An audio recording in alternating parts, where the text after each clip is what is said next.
Thanks for watching. Don't forget to like, comment, share and subscribe to Mufti Tariq Masood, famous scholar. بھائی ایسا ہی ہو گئی نا تو اس میں مینجمنٹ نہیں ہوتی نا, وہ ایسا ہی ہو گئی. وہ تو اگر کسی نے بنائی ہوتی تو ایک چیز بھی بیکار پیدا نہ کی ہوتی.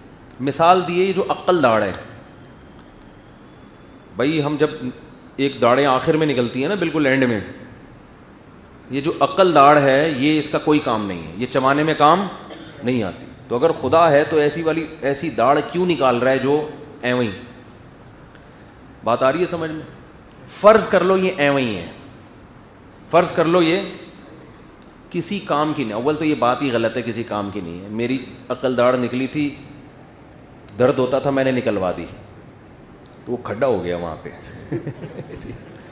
اور درد بھی ایسے ہونا شروع ہوا. وہ ابھی پھر یہ کیا میڈیکل رپورٹیں پیش کروں میں, وہ بھی ڈاکٹر کی غلطی تھی, اس نے نکال دی.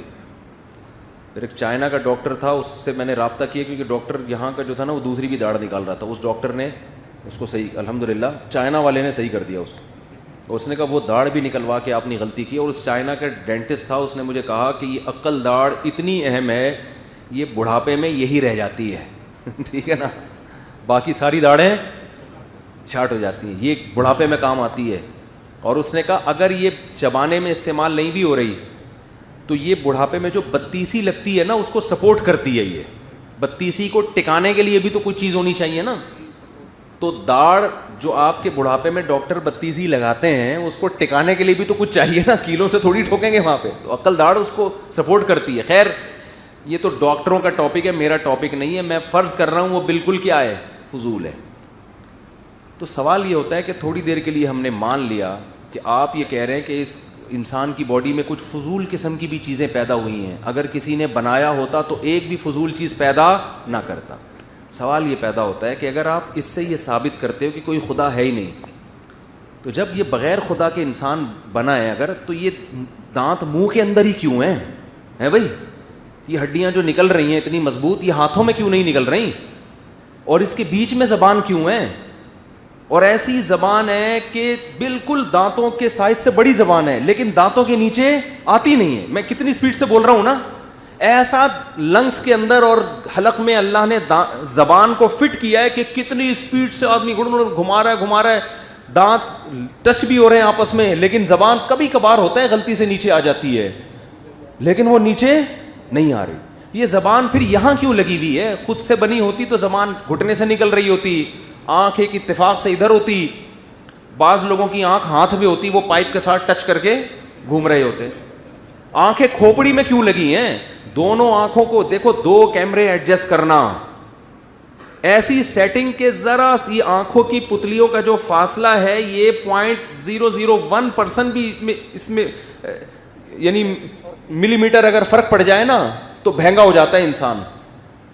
ان کی ایڈجسٹمنٹ ایسا ورنیل کیلیپر استعمال ہوتا ہے ان چیزوں کے لیے, بہت زیادہ ایڈجسٹمنٹ کرنے کے لیے عام اسکیل استعمال نہیں ہوتے. ہم وہ 9th کلاس میں پڑھے ورنیل کیلیپر کہ بہت زیادہ یعنی بالکل اس کے سیم ہو, تو اتنا سیم فاصلہ کہ آپ جب یوں دیکھ رہے ہیں تو وہ دونوں پتلیاں کا فاصلہ, ورنہ ہونا یہ چاہیے میں جب ادھر دیکھوں تو ایک آنکھ پہلے چلے گئی, دوسری تھوڑی بعد آ رہی ہے. پہلے وسیم بھائی 4 نظر آئے, جب ادھر کو آئے تو 2 ہو گئے, پھر 1 ہو گئے, آخر میں پتا ایک آدمی آیا مجھ سے ملنے. سارا دن یہی چلتا رہتا.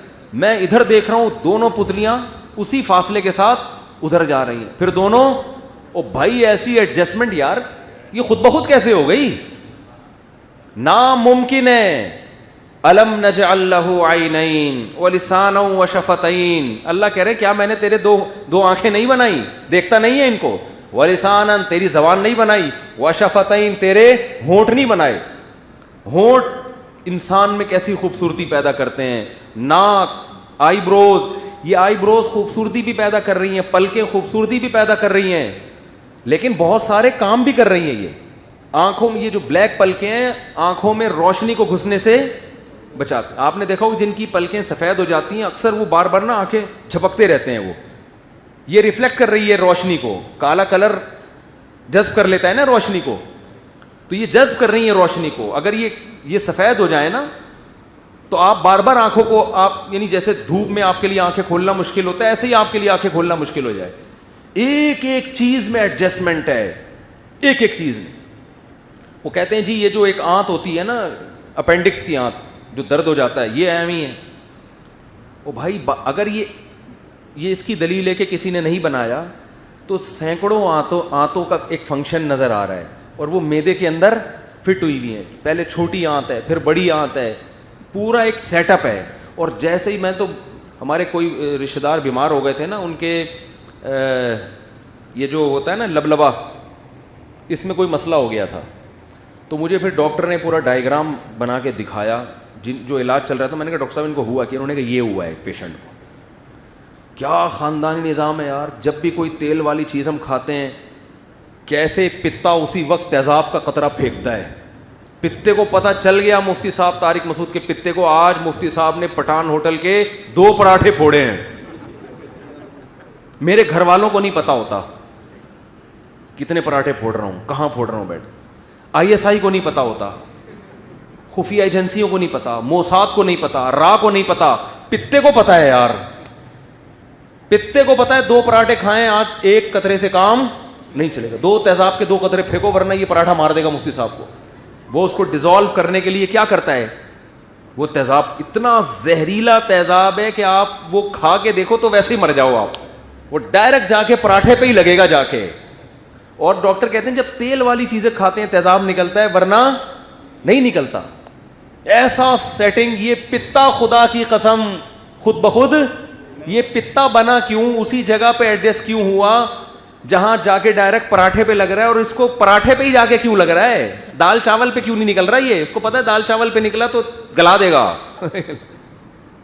پراٹھے کو گلانے کے لیے پتا چاہیے, تو کہتے ہیں نا جگر چاہیے. جگر نہیں چاہیے, پتا چاہیے. پراٹھا کھانے کے لیے جگر چاہیے. ہر آدمی کا کام پراٹھے کھانا, ڈبل روٹی اور پاپوں پہ ہماری نئی جنریشن آ گئی. پراٹھے کے لیے کیا چاہیے, جگر. تو لیکن پراٹھے کو ہضم کرنے کے لیے جگر نہیں, پتا چاہیے. آئی بات سمجھ میں, پتا چاہیے. تو خیر, تو سوال یہ پیدا ہوتا ہے یہ دانت منہ میں کیوں لگے ہوئے ہیں بھائی, یہ ناک یہاں کیوں لگی ہوئی ہے. ہم کھاتے ہیں تو اللہ نے وہی ناک کا انتظام کیا ہوا ہے, فوراً اسمیل بتا دیتی ہے کہ یہ کھانے کی چیز, ورنہ پہلے سونگھنے کا ڈپارٹمنٹ الگ ہوتا, وہاں سے سونگھوا کے لاتے کہ بدبو تو نہیں آ رہی اس میں. پھر ٹیمپریچر چیک کرنے کا ڈپارٹمنٹ الگ. ہمارا ہاتھ بتا دیتا ہے کتنا گرم ہے, یہ زبان پہ رکھنے کا ہے کہ نہیں ہے, ہاتھ بتاتا ہے ہمیں. ورنہ پہلے ہاتھ, وہ الگ الگ چیزیں مشینیں پیدا ہوتی ہیں, ہر چیز ایسی ہے. اور پھر یہ بھی نہیں, جو آلات کھانے کے لیے چاہیے نا وہ ترتیب سے لگے ہوئے ہیں. ہم ہاتھوں سے پراٹھا توڑتے ہیں, روٹی توڑتے ہیں, تو یہ تو ہماری مجبوری ہے نا. تو اللہ نے کہا یہی ہاتھ تمہیں بتائیں گے کہ اس کا ٹیمپریچر کتنا ہے. اس کے لیے الگ کوئی یہ نہیں کہ گھٹنے میں اللہ نے کوئی الگ سے مشین فٹ کی ہوئی ہو کہ ہاتھ سے پراٹھا اٹھار کے پہلے وہاں لے کے جاؤ دیکھو کیا ٹیمپریچر آ رہا ہے. ایسا نہیں ہے بھائی, توڑنا تو ہاتھ سے ہی ہے. تو اللہ نے کہا تمہاری انگلیوں کے پورے ہی بتائیں گے تمہیں. آئی بات سمجھ میں. کھانا زبان سے, اب زبان کیا کرتی ہے, وہ جو لعاب نکلتا ہے نا نشاستہ, اب میڈیکل سائنس کی زبان تو میں نہیں جانتا, ڈاکٹر یہ بتاتے ہیں, ڈاکٹر نہ بھی بتائیں خود ہی پتہ چل جاتا ہے یہ چیزیں. یہ تو آج لوگوں نے ایک چیز بنا لی, ڈاکٹروں کے حوالے سے بات کر رہا ہے. بھائی یہ تو خود پاگل سے ایک صاحب کہنے لگے پانی کس وقت پینا چاہیے, ڈاکٹروں نے کہا. میں نے کہا ڈاکٹروں سے پوچھنے کی ضرورت نہیں ہے, یہ آپ کی جسم خود بتا دے گا پانی کس وقت. ہر چیز ڈاکٹروں سے پوچھ, شادی کب کرنی ہے ڈاکٹر سے پوچھتے ہو.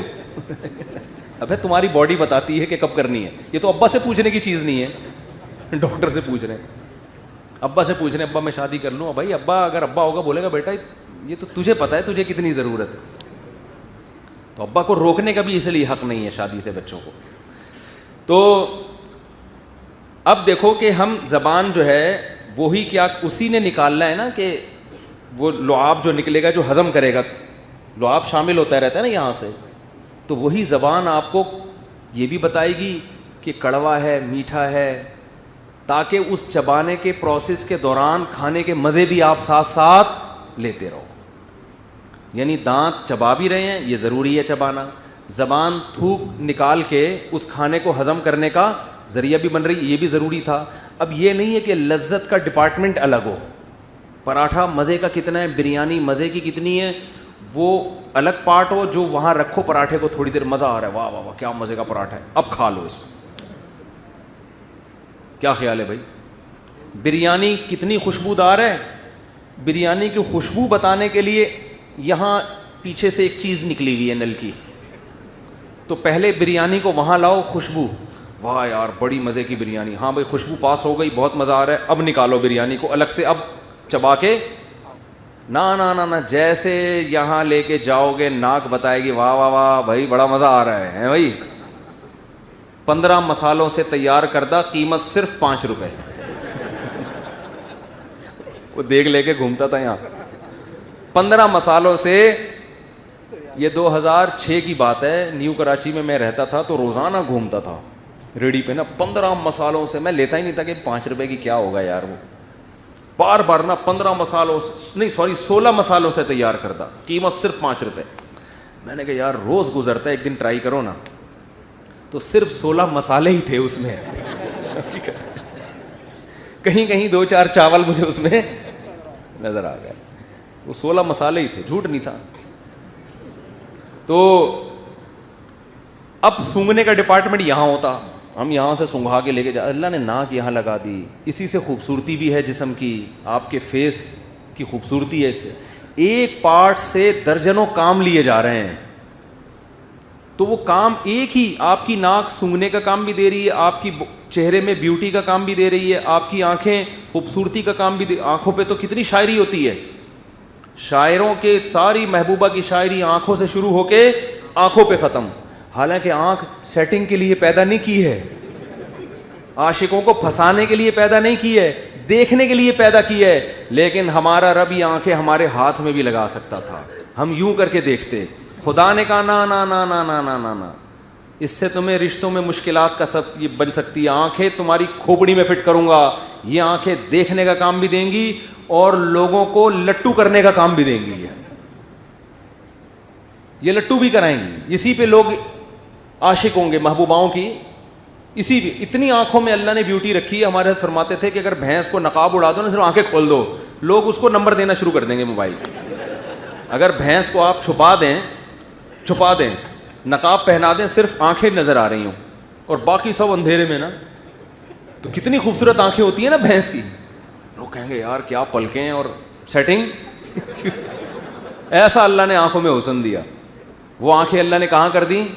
کھوپڑی میں فٹ کر دی. وہ دیکھنے کا کام بھی دے رہی ہیں, زینت کا کام بھی. تو یہ فٹنگ بننا کتنا عجیب ہے بھائی. یہ آنکھ بن نہیں سکتی, اگر یہ انگلیوں میں بھی لگی ہوتی نا پھر بھی نہیں خود بخود بن سکتی تھی. اس کا بننا, پھر 2 آنکھوں کا بننا, 2 کا ایڈجسٹ ہونا, پھر ایسی جگہ پہ فٹ ہونا کہ دیکھنے کا کام بھی دے اور حفاظت بھی اس کی ہو سکے اور خوبصورتی بھی پیدا کرے آپ کی باڈی میں. کیونکہ اللہ فرماتے ہیں لقد خلقنا الانسان فی احسن تقویم, خوبصورت بنایا ہے, خوبصورتی کا کام بھی. پھر آئی بروز, پھر اس کے اوپر پلکوں کا سجانا.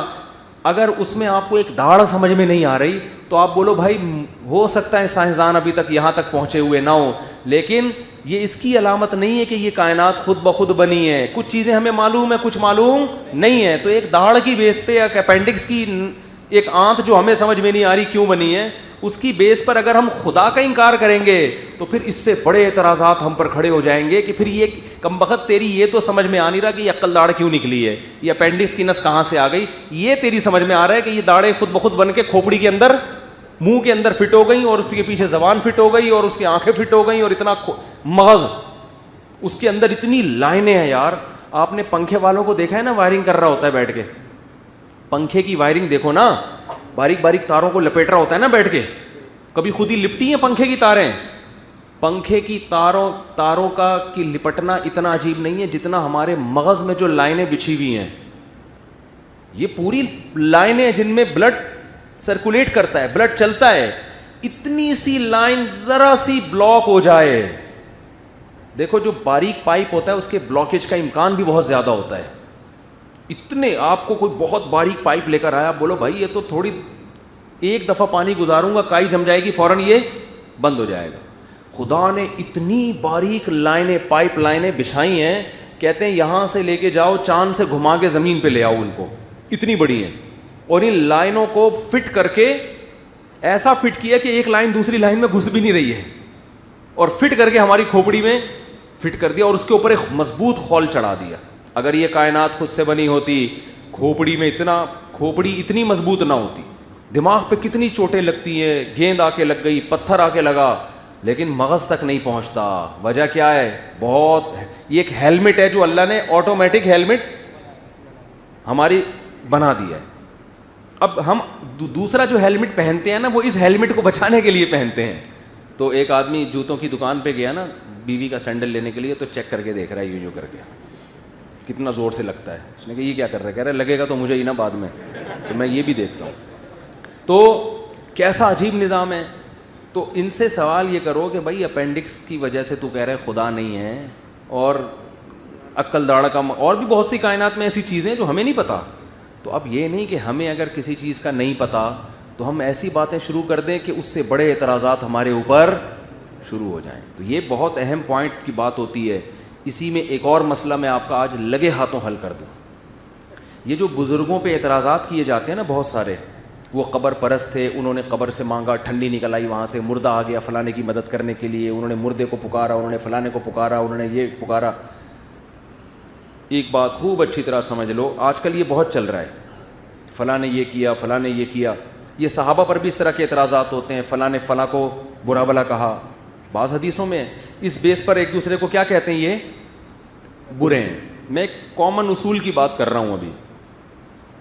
اصول یہ ہے کہ جب بھی آپ کسی کی بات کا مطلب بیان کریں گے تو ایسا مطلب کبھی بھی نہیں بیان کیا جاتا جس مطلب پہ متکلم خود راضی نہ ہو. اگر اس سے پوچھا جائے کہ آپ کا اس کا مطلب کیا تھا, وہ کہے گا میرا یہ مطلب ہرگز نہیں تھا. متکلم بعض دفعہ تو خود بتا دیتا ہے کہ میرا یہ مفہوم نہیں ہے, تو اس کی بات کا اعتبار کیا جاتا ہے نا. اور بعض دفعہ اس کا عمل اور اس کے اقوال ماضی کے بتا رہے ہوتے ہیں کہ اس کا یہ مطلب نہیں ہے. تو بعض بزرگ ایسے ہیں کہ ان کی کتابوں سے بعض چیزیں ایسی ہیں جس سے لگتا ہے کہ یہ شرک پھیلا رہے ہیں, حالانکہ ان کی ساری زندگی توحید میں گزری, ساری زندگی انہوں نے قبروں سے ماننے کو منع کیا. اب اگر ایسی کوئی بزرگ کی کوئی چیز آئے گی تو شریعت میں اس کی تعویل کی جائے گی, اس بات کو از قبیل کرامت سمجھا جائے گا. تو کرامتاً کچھ بھی ممکن ہے. اگر کوئی قبر پہ جا کے مانگتا ہے اور مردے نے اس کو کچھ دے دیا, ایک مثال دے رہا ہوں میں, ہم اس عمل کو جائز نہیں سمجھتے قبر پہ جا کے مانگنے کو. یہ عمل ناجائز ہے اس لیے کہ شرک ہو سکتا ہے, یہ شرک کا ذریعہ ہو سکتا ہے. لیکن اگر کسی توحید پرست سے یہ ثابت ہے تو اس کو کرامت سمجھا جائے گا. کرامت کا مطلب دیکھو, جیسے عیسیٰ علیہ معجزے ہوتے ہیں نا, اللہ نے حضرت عیسیٰ کے ہاتھ پہ کیا کیا ہے, مردے کو زندہ کیا. عملاً یہ ممکن ہے, لیکن ہم کہتے ہیں کام کرنے والا کون ہے, اللہ, لہذا اب یہ شرک. تبھی عیسیٰ ابن مریم سے پوچھا کہ یہ آپ زندہ کر رہے ہیں, انہوں نے کہا نہیں میں نہیں, بلکہ کون زندہ کر رہا ہے, اللہ کر رہا ہے. اب کوئی شرک کا فتویٰ لگا سکتا ہے؟ تو اب جب پتہ چلا, اچھا ایک ہوتا ہے معجزہ اور ایک ہوتی ہے کرامت. کرامت یہ بھی قرآن و سنت سے ثابت ہے, یہ بزرگوں کی ہوتی ہے. حضرت مریم کے بغیر شوہر کے بیٹا پیدا ہو گیا, عقلاً ممکن ہے. اب مریم سے کوئی پوچھے پیدا ہو گیا, یا کوئی یہ خبر نقل کرے کہ حضرت مریم کے بیٹا پیدا ہوا ہے بغیر شوہر کے, تو تم تو حضرت مریم کو سمجھتے ہو کہ اسباب کے بغیر بھی وہ اولاد پیدا کر سکتی ہیں, حالانکہ اسباب کے بغیر کام کون کر سکتا ہے, اللہ. تو سبب کے بغیر بچہ پیدا ہو گیا نا. سبب تو یہ کہ شوہر جب تک نہیں ہوگا بچہ پیدا نہیں ہو سکتا. لیکن حضرت مریم کے پاس اس کا کیا جواب تھا, یہ کس نے کیا ہے بھائی, اللہ نے. تو میں نے نہیں کیا, اللہ سبب کے بغیر سب کچھ کر سکتا ہے.